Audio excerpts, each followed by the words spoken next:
সন্মানীয় বিচাৰক মণ্ডলী আৰু সদন, আজি আবৃত্তিৰ বাবে নিৰ্ধাৰিত কৰি দিয়া কবিতাৰ শিৰোনাম অ মোৰ চাঙৰ মানুহ, কবি দেনী গান।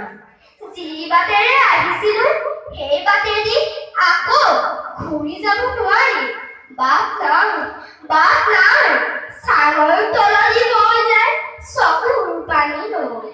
কিনো পাপ কৰিলো মই, ভোক আছে ভাত নাই অ মোৰ চাঙৰ মানুহ। কি আছিল কি নাছিল কি হিচাপ কৰিছ, মই যে শূন্য হাতে আহিছো তোমালোকৰ ওচৰৰে। চাঙৰ তলতো পানী ওপৰতো পানী, বতাহৰ নুশুনি তোমালোকৰ সমাদৰ মাত। এনেকৈ আৰু কিমান দিন বাট চাবি পৃথিৱীৰ পৰ্যটক অ মোৰ চাঙৰ মানুহ। নৈ ভাল পাই নৈতে নুডুবি, ভগিয়নি সোঁতত উটি আহিছে গছ গছনি মেটেকা ফুল। পূজা আহিছে উজানৰ মাছ, ককা দেউতাৰ পাচিত টুলুঙা নাৱত উঠি বৰ্ষা ঋতুৰ চুনা ভ্ৰমণ। ধিমি ধামাক চাকিৰ পোহৰত হেৰাই যায় প্ৰিয় গান তোমাৰ। কি দিন কি আছে মোৰ, ধন্যবাদ।